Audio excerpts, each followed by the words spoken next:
ओम शांति। आज के वरदान, बाप दादा के वरदान अपने बच्चों के प्रति। डेट 24 नवंबर 2022। वरदान है नॉलेजफुल बन, व्यर्थ को समझने, मिटाने और परिवर्तन करने वाले नेचुरल योगी भव। नॉलेजफुल बन, व्यर्थ को समझने, मिटाने और परिवर्तन करने वाले नेचुरल योगी भव। हम सभी योगी हैं, बाबा के साथ योग भी लगाते हैं, लेकिन वो इजीली सहज नेचुरल नहीं हो रहा है। समझ लो मैं स्त्री हूं, स्मृति रखना नेचुरल है। जिस गांव में मैं हूं, बेंगलुरु में हूं, इसके साथ कनेक्शन रखना, योग रखना, स्मृति रखना नेचुरल हो गया है। क्यों? जिस जगह पर हम बहुत समय रहते हैं, जिसके साथ में हम बहुत समय रहते हैं, उसके साथ योग लगाना वो इजी है। फॉर एग्जाम्पल, आपका जो मदर टंग है, जन्म से ही जिस लैंग्वेज में आपने बात किया है, उस लैंग्वेज में आपको प्रेजेंटेशन करना मुश्किल नहीं है। लेकिन नया लैंग्वेज आप सीख लेते हो, थोड़ा समय के लिए आपने सीखा है, उसके साथ कनेक्ट रखना मुश्किल होता है और योग रखना पड़ता है, नया नया वर्डिंग ढूंढना पड़ता है। तो वही लैंग्वेज 10 साल, 15 साल, 20 साल उसके साथ आप ज्यादा समय कनेक्शन में रहें, उसके बाद उस लैंग्वेज द्वारा अपने ओपिनियन को प्रेजेंटेशन करना आपके लिए सहज हो जाएगा। जब हम बाहर सेवा के लिए बाबा ने भेजा था, तो हिंदी में बात करना पड़ता था। एक तो बाबा के साथ कनेक्शन में रख के सीक्रेट मीनिंग को कैच करना है, और हिंदी में भी वो वर्डिंग ढूंढना पड़ता था। लेकिन आज एक सम लेवल तक क्या हो गया है, अनुभव होने के कारण वो सहज हो गया है, क्योंकि बार बार वो लैंग्वेज में हम बात कर रहे हैं।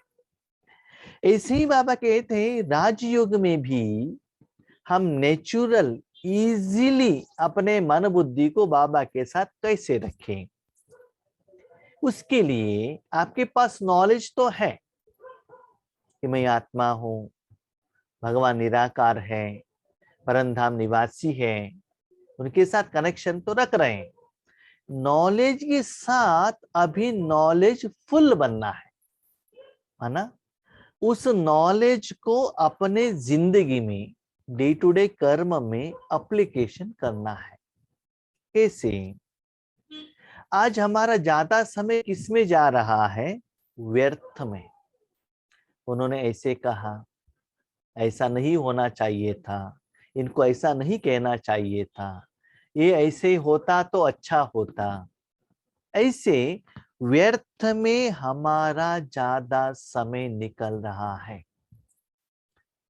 तो नॉलेजफुल बनना है तो पहले आपको सम अर्थ बनना चाहिए, व्यर्थ से बाहर निकलना है। तो सम अर्थ क्या है, व्यर्थ क्या है? आप तो ज्ञानी हो, नॉलेजफुल, तो ज्ञानी हो तो आपको संगम युग में रहना है।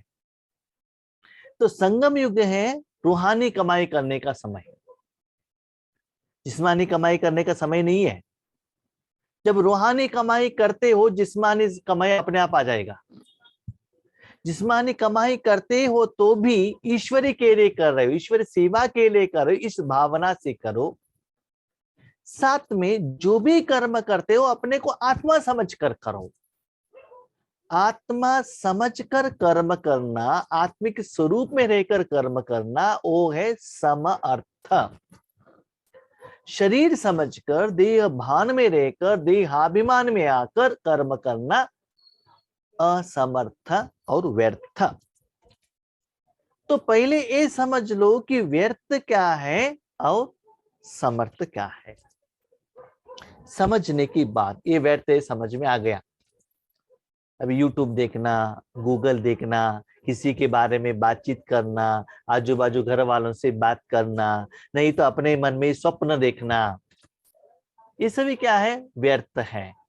किसी का पार्ट ऑलरेडी हो चुका है, ऐसे नहीं होना चाहिए था, इसके बारे में सोचना वो भी व्यर्थ है। भविष्य के बारे में ऐसा हो वैसा हो उसके बारे में सोचना वो भी व्यर्थ है। तो समझने के बाद उसको क्या करना है? मिटाना है। अभी समझ लो आपके घर में कोई गंदा चीज है, मट्टी है, तो उसको रखेंगे क्या? रखेंगे तो क्या होगा? और भी समस्या आएगा ना। वो जो मट्टी है ना सभी जगह पर स्प्रेड हो जाएगा, सभी चीजों को वो गंदा कर देगा। गंदा कर लिया तो साफ आपको ही करना पड़ेगा ना, और कोई तो है ही नहीं, क्योंकि वो चीज तो आपको ही चाहिए। इसलिए जिंदगी में जो व्यर्थ आता है बार बार बार बार मन में उसको लेकर दोहराते रहेंगे तो क्या होगा? किसी ने आपके ऊपर गुस्सा किया, उन्होंने ऐसे किया ऐसे किया ऐसे किया, तो सालों तक करते रहेंगे तो व्यर्थ का अकाउंट बढ़ता ही जाएगा। उतना समर्थ कर्म करने के लिए आपके पास समय नहीं बचेगा, एनर्जी कम होगा, विकार ज्यादा होगा, हिसाब किताब ज्यादा होगा। तो समझने के बाद उसको तुरंत क्या करना है? मिटाना है। अभी आप टोमेटो लेकर आ गए मार्केट में, उसमें एक टोमेटो खराब है तो क्या करना है? उठाओ और फेंक दो, रखना नहीं। नहीं नहीं भाई जी, हम टोमेटो के साथ नहीं रखेंगे, और कहाँ भी रखेंगे?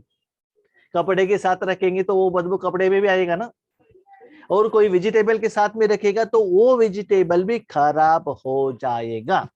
तो व्यर्थ समझने के बाद तुरंत उसको क्या करना है? वहां से मिटाना है। ठीक है, मिटाने को नहीं होता है, परिवर्तन तो कर सकते हो। कैसे? अभी किसी के बारे में बार बार मन में वही व्यक्ति आ रहा है, उसके जगह पर बाबा के साथ बात करो ना, ईश्वरीय ज्ञान सुनो ना, मुरली पढ़ो ना, क्लास सुनो ना। ऐसे अपने मन को क्या करो? डाइवर्ट करो, विकार से ईश्वरीय सेवा में क्या करो? बिजी करो। तब क्या होता है? व्यर्थ से समर्थ बन जाते हैं। इसे बाबा मुरली में कहते हैं, जो बच्चे सदा सेवा में बिजी रहते हैं ना, उनकी जिंदगी में माया आने का चांस ही नहीं रहता है, और माया को अटेंड करने के लिए उनके पास टाइम ही नहीं रहता है। चाहिए तो देख लो, आप घर में इतना बिजी है तो आजू बाजू घर वाले आपसे बात करने के लिए वो लोग नहीं आएंगे। क्यों नहीं आएंगे? क्योंकि वो आने से आप उनको एंटरटेन नहीं करेंगे, क्योंकि आपके पास वो टाइम नहीं है। जब वो जिन इंटेंशन से आते हैं, आप बैठकर उनसे बात नहीं करते हैं, तो दोबारा बार बार वो आते नहीं। अभी माया आपके पास आएगी, आप उसको क्या करेंगे? स्वागत करेंगे और उसको इनवाइट करेंगे, बहुत अच्छा पालना करेंगे, बहुत अच्छा भोजन देंगे, तब क्या होगा? आपके यहाँ आएंगे ना। अभी योगेश भाई को आपने बुलाया, बहुत अच्छा भोजन खिलाया, गिफ्ट दिया, तो क्या सोचते हैं? हम दोबारा भी उनके घर में जाएंगे। और जिस दिन आपके घर में जाते हैं योगेश भाई साहब बात ही नहीं करेंगे, कुछ देंगे नहीं, तो क्या सोचते हैं? हम दोबारा इनके घर में नहीं जाना चाहिए। क्यों? ये कुछ देते ही नहीं है, क्यों जाना चाहिए? तो ऐसे ही बाबा कहते हैं, एक तो व्यर्थ को पहले समझो, होता है उसको मिटा दो, नहीं तो परिवर्तन कर दो। तो आपके पास आज आपका ज्यादा समय व्यर्थ में चला जा रहा है, उसमें कोई यूज ही नहीं है। तो व्यर्थ से समय निकालकर समर्थ के लिए आप रखेंगे तो क्या होगा? नेचुरल, सहज हो जाएगा। कैसे? अभी समझ लो आप और किसी से फोन पर बात करते हो या मोबाइल द्वारा बात करते हो, उसकी जगह पर बाबा से बात करो, परिवर्तन हो गए ना। झगड़ा पत्नी के साथ करते हो, बाबा के साथ करो ना। भोजन हर रोज भगवान के लिए बनाओ ना। तो ऐसे क्या करो? सारा संबंध भगवान के साथ रखो। तो ऐसे परिवर्तन करो, जो रावण का चीज है उसको मिटाओ, और जहां परिवर्तन करना है वहां परिवर्तन करो, समय को सफल करो। तब बाबा को योग लगाने का जरूरत ही नहीं रहता है। सदा आप किसके साथ में रहते हो? भगवान के साथ में ही रहते हो। तो नेचुरल योग रहता है, क्योंकि हर बात आप बाबा को रिपोर्ट कर रहे हैं। बाबा से श्रीमत ले रहे हैं, बाबा से शक्ति ले रहे हैं। हर रोज बाबा जो कह रहे हैं वो होमवर्क कर रहे हैं, आप धारणा कर रहे हैं, अपनी जिंदगी को परिवर्तन कर रहे हैं। तो दिन में आपकी जिंदगी में ज्यादा समय भगवान है। वो कैसे भाई जी? सिंपल। 5-6 साल पहले आपके हाथ में मोबाइल आया था तो उस समय आप मोबाइल के लिए कितना टाइम देते थे? तभी 24 घंटा था ना, यही परिवार था ना। लेकिन आज वही मोबाइल के लिए कितना टाइम दे रहे हो? दे रहे हो कि नहीं? उस साधन के लिए उतना ज्यादा समय दे रहे हो तो एक्स्ट्रा टाइम आपको मिला है क्या? क्या आपने नींद कम कर दिया क्या? नहीं है ना। तो वैसे ही भगवान को जब आप स परिवर्तन के लिए, विश्व सेवा के लिए ज्यादा समय देते ही जाते हो, भगवान के साथ योग लगाना इजी होता है। जैसे कि मैं क्या करता हूँ, भोजन करने के टाइम पर भी बाबा से बात करना, वॉकिंग के टाइम पर भी बाबा से बात करना, जो भी है, कुछ काम कर रहे तो भी बाबा से बात करना, नहीं तो शांत में रहना, सदा ईश्वरीय सेवा के बारे में ही सोचना, नहीं तो कोई वर्डिंग रह के उसके बारे में मनन चिंतन करना। तो ऐसे सदा बिजी रखेंगे ना तो व्यर्थ आने का वहां चांस ही नहीं है। आप बिजी नहीं रखेंगे तब क्या होता है ना, हाँ अभी तो सेवा नहीं है ना, तो थोड़ा मोबाइल देखें। मोबाइल देखते ही अंदर क्या होता है, चला जाता है, न्यूज देखे, क्रिकेट देखे, ऐसा क्या होता है, अंदर माया के अंदर चले जाते हैं। इसको कहते हैं माया बाजार। कितना समय आप अंदर गए पता ही नहीं चलता है, और वही संस्कार बन जाता है। उसमें वो विकार का जो गुण सुख आपको मिलता है, बार बार मन क्या करता है, वहां ही जाऊं, वहां ही जाऊं, वहां ही जाऊं। क्योंकि कलयुग का संस्कार है ना, बहुत फास्ट में कैच करता है। तो आज मैं वॉकिंग में गया था, तब सोच रहा था, देखो एक छोटा बच्चा है, वो विकार के साथ कनेक्ट रहता है क्या? दुनिया में देखो कितना विकार है, जहां भी देखो गुस्सा, काम विकार, अभिमान कितना है, लेकिन वो उसके साथ कनेक्टेड नहीं है। उनके सराउंडिंग में है वो, लेकिन उसके साथ वो कनेक्टेड नहीं है। ऐसे ही अभी समझ रहे, आप ऑफिस में काम कर रहे हो, ऑफिस के साथ में ही कनेक्टेड हो, अपने पर्सनल लाइफ से आप कनेक्टेड नहीं हो। ऑफिस में जो अकाउंट्स है, जो भी काम है, उसके साथ आप कनेक्ट होते हो, बाकी सब से आप डिटैच रहते हो। और इस दुनिया में कितना विदेश में युद्ध चल रहा है, आप गांव में जाकर पूछो, उनको युद्ध के बारे में पता ही नहीं चलता है। खेती का काम कर दे और आराम से रह गए, वो उसके साथ कनेक्शन नहीं है उनका कुछ टेंशन भी नहीं है। और हमने ये भी देखा है कि इंडिया में डीमोनेटाइजेशन हो गया 3-4 साल पहले, बहुत विलेज वालों को मालूम ही नहीं है, उनके पास अभी भी वो पुराना 500 का नोट है, उनको मालूम ही नहीं। 2 साल 3 साल होने के बाद भी उनको मालूम नहीं है, क्योंकि पुराने माताओं ने है ना, वो 500 का नोट सभी डब्बा में, दाल के डब्बा में, चावल के डब्बा में लाकर रखा था। किसी ने उनको बताया नहीं कि इनके पास है करके, उन्होंने कुछ किसी को बताया भी नहीं, ना न्यूज़पेपर ना टेलीविजन, कुछ भी नहीं है। तो क्या हो जाता है, उससे वो अननोन हो जाते हैं। तो ऐसी ही भगवान का एनर्जी वाइब्रेशन है, इसके साथ आप जितना कनेक्ट होते ही जाते हैं, बाकी सभी चीजों से आप अननोन हो जाते हैं। और मेरी जिंदगी में मैंने ये भी देखा है, ईश्वरीय सेवा में, ईश्वरीय कार्य में कितना हम बिजी होते ही जाते हैं, लौकिक वाले आपसे डिटैच होते जाते हैं। नंबर 1। नंबर 2, जितना बाबा के साथ कनेक्ट होते ही जाते हैं, लौकिक या अलौकिक परिवार में भी जो विकारी आत्माएं, जो आपके पास पहले संस्कार रहता है, वो संस्कार वाले आत्मा ही आपके साथ जुड़ते हैं। स्लोली आपका लेवल बढ़ता ही जाता है, वो आत्माएं आपसे डिटैच हो जाते हैं। माना दुनिया में रहते हैं लेकिन आपके साथ कनेक्शन में नहीं रहते, कनेक्शन में रहते हैं तो भी उतना क्लोज में नहीं रहते हैं। माना आपका जो संस्कार बनता ही जाता है ना, वही से ही कैटेगरी वालों, आत्माओं के साथ का आपका कनेक्शन आता ही जाता है। अभी समझ लो आप पीएचडी बने हो, हायर लेवल में गए हो, तो उनके साथ ही भोजन के लिए जाते हो ना।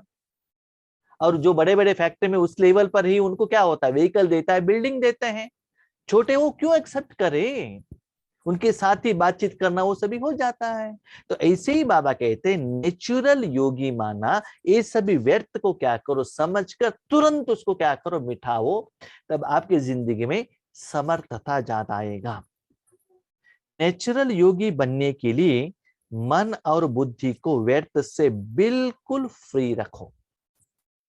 मन बुद्धि को व्यर्थ में नहीं रखना है, मतलब तुरंत आपको पता चलना चाहिए ये व्यर्थ में जा रहा है, तुरंत उसको क्या करना है, लेकर आना है। कैसे? अभी समझ लो, आपने अपने बच्चों को पढ़ाई करने के लिए बिठाया, वो बुक लेकर बैठा है, ठीक है, आगे टेलीविजन भी है, बाजू में मोबाइल भी है। 5 मिनट के बाद देखो वो क्या कर रहा है, मोबाइल देख रहा है, तो तुरंत क्या करते हैं, मोबाइल आप ले लेते हैं ना, व्यर्थ में जाने के लिए नहीं देते। क्या कहते हैं, कल एग्जाम है, पढ़ाई करो, मोबाइल लेना नहीं है। अब उनको क्या करते हो, स्ट्रिक्ट करते हो ना। क्या आपने मन को ऐसा स्ट्रिक्ट किया है? जब मन कहां भी बाहर जाता है, अनवांटेड थिंग्स में जाता है, व्यर्थ में जाता है, उस मन को कभी आपने थप्पड़ लगाया, वार्निंग दिया, ठीक रास्ते पर लोग उसको लेकर जा रहे हैं, उसको ऐसे एजुकेशन दे रहे हैं कि ये गलत है, अब ये नहीं करना चाहिए, बाकी सभी आपको करने के लिए 83 जन्म है, लेकिन अभी पढ़ाई के टाइम पर पढ़ाई ही करना है। घूमने का है ना, बड़े होने के बाद आप घूम सकते हो। मैं जब छोटेपन में था, मैं स्कूल में था 8th स्टैंडर्ड में, वही स्कूल में मेरा बहन थी जो सरेंडर टीचर है, आप में से मैक्सिमम लोगों को मालूम है, वो 10th में थी। स्कूल में क्या हो गया, टूर आ गया। टूर में क्या किया, हमारे माता पिता ने मेरे बहन को भेज दिया टूर में, वही स्कूल में हूँ, मुझे तो नहीं भेजा। तो मैंने पूछा मुझे क्यों नहीं भेज रहे हैं, पैसा नहीं है, उनको देने के लिए पैसा है, मुझे देने के लिए पैसा नहीं है क्या? ठीक है, तो उन्होंने कहा नहीं नहीं, आप बड़ा होने के बाद घूम सकते हो, इसलिए आपको अभी नहीं भेजा है। तो मेरा स्ट्राइक हो गया, हम लोग रोने लगा, मैंने भोजन नहीं खाया। क्यों? जब उनको भेजा, अलग अलग स्कूल है तो ठीक है, लेकिन एक ही स्कूल में उनको भेजा, मुझे क्यों नहीं भेजा है? लेकिन आज वैसा ही हो रहा है, इसे भगवान हमको घुमा रहा है, ठीक है। इसीलिए बाबा क्या कहते हैं, बच्चे मन बुद्धि को व्यर्थ से बिल्कुल फ्री रखो, मन बुद्धि को इधर उधर जाने के लिए मत दो। इसीलिए कहते हैं empty mind is devils home. जब मन आपका खाली है ना, उतना भागता है, क्यों? सराउंडिंग में वही वायुमंडल है ना, व्यर्थ ही है ना, उसके तरफ ही जाता है। अभी देखो आप जितना फ्री है, घूमने के लिए जाते हैं, घूमने के लिए जाते हैं तो क्या होता है, बेकरी दिखाई देता है, मॉल दिखाई देता है, उसके अंदर जाते हैं, अंदर जाते हैं तो इतना वेराइटी आइटम दिखाई देता है तो ये ले ले, ये ले ले, आप जाते हो ये एक आइटम लेने के लिए, वापस आने के टाइम पर आपके हाथ में 50 रहता है। पुराने जमाने में ऐसा शॉप था, गए एक आइटम पूछा, लेकर आ गए। अभी मॉल का हालत क्या हो गए ना, अंदर जाते तो इतना भरकर लेकर आते हैं, और परिवार को लेकर जाएंगे तो और भी हालत खराब। जितना लोगों को लेकर जाते हैं ना, उनका इच्छा इतना वैरायटी रहता है। एक बेटा जो लेता है वो दूसरे को वो इंटरेस्टेड नहीं है, उनको दूसरा चॉकलेट ही चाहिए, दूसरा कंपनी वालों का ही चाहिए, ठीक है। अभी आप क्वेश्चन पूछते भाई जी आपको शादी नहीं हुआ, ये सब आपको कैसे मालूम है? ऐसा नहीं कि हमारे जिंदगी में होना चाहिए, ठीक है, लोगों को देखकर भी हम ऐसे कर सकते हैं। ऐसे ही लोगों को लेकर जाएंगे तो इतना कंफ्यूजन होता है, ऐसे अपने मन को भी बाहर भेजेंगे तो मन इधर उधर भागता ही रहता है, क्योंकि उतना मॉल में इतना वैरायटी है ना, उतना बड़ा बड़ा बिल्डिंग बन गया अभी, पहले जैसा नहीं है। तो ऐसे ही दुनिया में आप एक यूट्यूब ऑन करो, कितना उसमें वीडियोस। पहले क्या होता था, हम छोटेपन में एक ही चैनल DD1 बस, और दूसरा कुछ है ही नहीं। लेकिन आज कितना वैरायटी, न्यूज चैनल में भी कितना वैरायटी। पहले 9 o'clock में एक न्यूज आता था, आज 24 आवर न्यूज चैनल, ठीक है। तो कितना ऑप्शन है हर बात में, व्हीकल में हर बात में ऑप्शन है, इसलिए आपका मन व्यर्थ में चला जाता है। इसके लिए नॉलेजफुल के साथ साथ पावरफुल बनो। नॉलेज है, उसके बाद पावर। जैसे कि आप रास्ते पर जा रहे हो, बीच में कुछ आ गया, तुरंत ब्रेक लगाओ, स्टॉप करो। स्टॉप नहीं किया तो एक्सीडेंट हो जाएगा। तो आपका व्हीकल बहुत अच्छा रहना चाहिए, तुरंत स्टॉप करो और जाने के बाद आगे बढ़ो। तो नॉलेजफुल के साथ कहां अपने मन बुद्धि को स्टॉप करना है, तुरंत उसको वहां रुकवाना चाहिए। भले नॉलेज के आधार पर समझते हो कि ये रॉन्ग है, ये राइट है, ये ऐसा है, लेकिन अंदर वह समावो नहीं, ये व्यक्ति ठीक नहीं है, ये गलत है, ये राइट है, आप जानते हो, लेकिन उसको अंदर में उसको समावो नहीं। फॉर एग्जाम्पल किसी ने कहा देखो भाई जी वो है ना, वो ठीक नहीं है, वो गुस्सा करते हैं, ऐसे करते हैं, उनके बारे में किसी ने कुछ कहा, सुनो समझो, ठीक है, उन्होंने कहा है ना, जब वो आते हैं उनके साथ मुझे व्यवहार करना है, उस समय मुझे ये याद रखना है। लेकिन मन में ऐसा प्रिंट न रखें कि ये ऐसा है ऐसा है ऐसा है करके प्रिंट करके संस्कार बना के बाकी लोगों को भी इनके बारे में ऐसे नहीं कहना चाहिए। समावो नहीं, क्या करना है, उनके बारे में समझ रहे हैं, ठीक है, ये ऐसा नहीं करना चाहिए। क्योंकि मैक्सिमम आपको मालूम रहता है कि राइट क्या है रॉन्ग क्या है, जानते हुए भी, ठीक करने का चांस रहते हुए भी हम क्या करते हैं, गलती करते हैं। इसीलिए फास्ट रूप में पुरुषार्थ और साधना में आगे बढ़ेंगे नहीं। ज्ञान अर्थात समझ, व्यक्ति को, वस्तु, वातावरण, परिस्थिति, विघ्न, इसके बारे में समझना। और समझदार उसको कहा जाता है जिसे समझना भी आता हो, मिटाना और परिवर्तन करना भी आता हो। अभी समझ में आ गया, उनसे बात करेंगे तो अनवांटेड बात ही बात करते हैं, तब क्या करना है, उनसे ज्यादा बात नहीं करना चाहिए। कभी कभी कोई कोई हमको फोन भी करते हैं, हम जो कहते हैं उनको समझ में ही नहीं आता है, क्वेश्चन पूछते ही रहते, हम क्या कह रहे हैं उनको कैच करने को नहीं हो रहा है, तब हम तुरंत कहते हैं देखिए किसी का फोन आ रहा है, हम बाद में फोन करेंगे। उनको कुछ कहने से कोई फायदा ही नहीं है ना।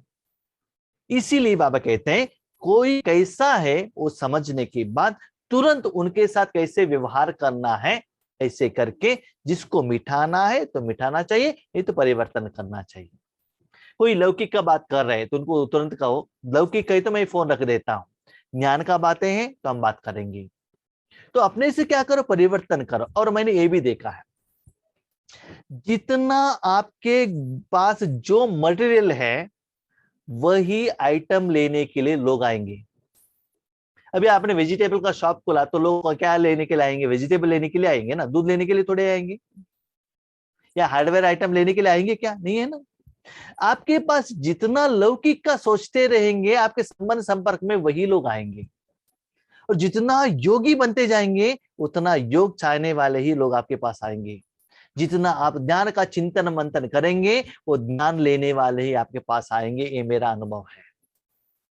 जितना लौकिक का सोच चिंतन, इनके घर में शादी है, इनके घर में एंगेजमेंट है, इनके घर में बर्थडे है, वो रखेंगे ना, वही इनविटेशन देने वाले आपके पास लोग आएंगे, उनके घर में आप जाते रहेंगे, तो वही संबंध वही संस्कार बढ़ता ही जाएगा। तो स्लोली आपको किस बिजनेस करना है, क्या शॉप ओपन करना है, किस बिजनेस करने से अभी ज्यादा प्रॉफिट है। और आज मैं ये भी सोच रहा था, एक होता है होलसेल बिजनेस, दूसरा होता है रिटेल बिजनेस। ब्रह्मा बाबा ने क्या किया, होलसेल बिजनेस किया, एक ही जगह पर बैठ के अपने रिटेलर को दे दिया। रिटेलर कौन, दादियां, भाई बहन को दे दिया, और उन्होंने रिटेल में बिजनेस किया। जब रिटेल में बिजनेस करते हैं ना तो टेंशन रहता है, क्योंकि कस्टमर डायरेक्टली आगे मिलते हैं, लोन देना पड़ता है, उधार देना पड़ता है, उनका क्वेश्चन सुनना पड़ता है। होलसेल में प्रॉफिट कम रहता है, लेकिन पैसा दे तो लेकर जाते हो, अपोजिशन नहीं। तो हमको भी ब्रह्मा बाप समान बनना है तो क्या करना पड़ेगा, होलसेल बिजनेस करना पड़ेगा। जो रिटेल बिजनेस करते हैं उनको सकाश दे दो, उनको शक्ति दे दो, तो आपके आगे लोग नहीं आते हैं। ब्रह्मा बाबा अकेले थे, एक जगह पर थे, पांडव भवन में थे, लेकिन विश्व कल्याण किया उन्होंने। कैसे, उनके जगह पर लोग आते थे, यहां से सूक्ष्म रूप में वो बेचते थे और ऑनलाइन में बेचते थे। आज का ऑनलाइन है ना, इसी बाबा ऑनलाइन में बेचते थे, ऑनलाइन बिजनेस ज्यादा था। फाइनली क्या है, आपको बिजनेस होना है तो प्रॉफिट होना चाहिए ना, बस। तो ऐसे बाबा कहते हैं अभी बेहद का बिजनेस करो, लेकिन याद रखो होलसेल में कौन बिजनेस करेगा, पहले वो कस्टमर बनेगा, छोटा सा शॉप ओपन करेगा, उसके बाद रिटेल शॉप ओपन करेगा, उसके बाद थोड़ा बड़ा करेगा, ऐसे बड़ा करते करते करते उसके बाद वो क्या करेगा, होलसेल में आएगा ना। ब्रह्मा बाबा भी पहले क्या किया था, दादियों को कोर्स किसने दिया, ब्रह्मा बाबा ने दिया ना अकेले। लेकिन बड़े होते होते क्या किया, उन्होंने बात करना ही बंद कर दिया, सिर्फ प्रकाश देने लगे। तो यही बाबा कहते हैं बच्चे एक लेवल में स्टिक मत जाना, नेक्स्ट लेवल में चला जाना और ब्रह्मा बाबा को फॉलो करना और बेहद का बिजनेस करते चलना और निराकार में ऑनलाइन करते रहना। आज ऑनलाइन का बिजनेस ज्यादा हो रहा है, दिखाई नहीं देता है, शॉप में कोई लोग ही नहीं है, लेकिन प्रॉफिट होता ही रहता है। तो मिटाना और परिवर्तन करना भी आता हो तो जब व्यर्थ वृत्ति, व्यर्थ वाइब्रेशन स्वाहा करो, तब कहेंगे नेचुरल योगी। अभी कोई एक व्यक्ति शॉप में जाता है, इतना बिजनेस चल रहा है, क्या उनका मन व्यर्थ में चला जाता है क्या? चाय पीने के लिए भी नहीं जाता है, यूरिन पास करने के लिए भी नहीं आता, नींद तो आता ही नहीं। क्यों? बिजनेस में इतना बिजी है, बाकी कुछ करने के लिए टाइम ही नहीं है उनके पास, तो व्यर्थ में कहाँ जाएगा? तो आज 7:30 में योग कंप्लीट हो गया, उसके बाद भोजन करने के लिए गया था, कुछ खाने के लिए हाथ में ले लिया तो किसी का फोन आ गया, क्वेश्चन स्टार्ट हो गया, आंसर देने लगे, तब तक 8:45 हो गए। दूसरा सोचने के लिए टाइम ही नहीं है, बाजू में माँ से बात करने के लिए भी टाइम नहीं है, बिजी है। तो समर्थ के लिए आप सोचेंगे तो व्यर्थ आने का वहां मार्जिन ही नहीं है। तो सदा एवर रेडी रहो। 6 बजे से अभी तक कंटिन्यू 1 बाय 1 क्या हो रहा है? चल रहा है, सेवा चल रहा है, लेकिन कभी भी सुस्ती नहीं है, क्योंकि इंटरेस्ट है तो बाबा यूज करता है, सुस्ती का एहसास नहीं होता है। तो बिजनेस करो ना, प्रॉफिट ले लो ना, और प्रॉफिट में भी होलसेल बिजनेस करो ना, तो मजा आता है। ठीक है, इसीलिए बाबा कहते हैं सदा व्यर्थ से मुक्त होने के लिए वाचा सेवा नहीं है, मनसा करो। मनसा नहीं है तो बाबा ने रिसेंट मिलन के मुरली में भी कहा सदा ब्यूजी रखो। लेकिन व्यर्थ क्या है? स्लोगन, व्यर्थ से बेपरवाह रहो, मर्यादाओं से नहीं। बाबा ने व्यर्थ में नहीं रहने के लिए कहा। हाँ, तो हम भाई के तो बहुत बुद्धिमान है भाई जी, हमको आज बाबा ने बहुत अच्छा आंसर सुनाया। क्या सुनाया? हम लोग क्या करते थे ना, अमृत वेले उठते थे, ठीक है, उठकर बैठते थे, ठीक है, नींद आता था, झुटका लगता था, योग अनुभव नहीं होता था, इसलिए बाबा ने कहा व्यर्थ में नहीं जाओ, इसलिए कल हम अमृत वेले नहीं उठेंगे। क्योंकि उठने के बाद भी योग नहीं लग रहा है, अनुभव नहीं हो रहा है, तो क्यों करने का है? बाबा ने कहा ना व्यर्थ में नहीं चलो, उसके बदले आराम से सो जाएंगे तो नींद तो आ जाएगा। बाबा तो बहुत बुद्धिमान है, क्या क्या क्वेश्चन बच्चों के मन में आता है वो जानते हैं। इसलिए बाबा कहते हैं नियम और मर्यादाओं से बेपरवाह मत हो, अनुभव हो या ना हो, अमृत वेले उठना है, नुमा शाम योग करना है, मुरली समझ में आता है कि नहीं आता है वो करना है। जैसे कि छोटे बच्चों को कहते हैं ना, आपको समझ में आता है कि नहीं आता, स्कूल में भागो, चलो, तुझे समझ में नहीं आए तो भी जाकर बैठ कर आ जाओ, वहां आपको जाना है, मस्ट एंड शुड। तो ऐसे ही बाबा कहते मर्यादाओं में, नियमों में, जो बाबा ने हमको टाइम टेबल दिया है उसमें बेपरवाह नहीं होना चाहिए। वो भाई होटल में जाकर खाते हैं ना, शादी में खाते हैं ना, हम खाएंगे तो क्या होगा? नहीं, जितना आप नियम फॉलो करते हो उतना आपको सहयोग मिलता है। इसलिए व्यर्थ क्या है और मर्यादा क्या है, उसमें डिफरेंस आपको पता चलना चाहिए। ठीक है, अच्छा, ओम शांति।